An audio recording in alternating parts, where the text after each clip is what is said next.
পদ্মায় ফেরিডুবিতে দৌলতদিয়া প্রান্তে ভাইয়ের খোঁজে বোন। মানিকগঞ্জের পাটুরিয়া ৫ নম্বর ফেরিঘাটের অদূরে পদ্মা নদীতে ৯টি ট্রাকসহ ফেরিডুবির ঘটনা ঘটেছে। এ ঘটনায় মিজান মিয়া নামে একজন ট্রাক চালক নিখোঁজ রয়েছে বলে তার বোন রোকেয়া বেগম দাবি করেছেন।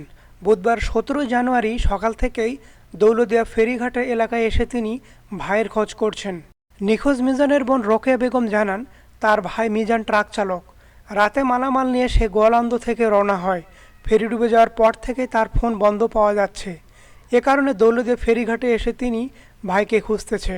গতকাল মঙ্গলবার দিবাগত রাত ১টার দিকে দৌলতদিয়া ঘাট থেকে ফেরি রজনীগন্ধা ৭টি ছোট ও ২টি বড় ট্রাক বুকিং দিয়ে পাটুরিয়া ঘাটের উদ্দেশ্যে রওনা দেয়।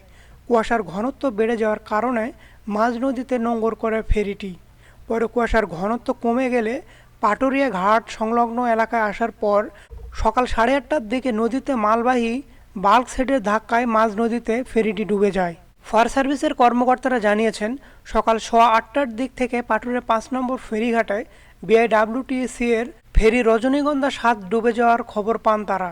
এরপর আরিচা ফায়ার স্টেশনের ডুবুরি দল সেখানে গিয়ে কাজ শুরু করে।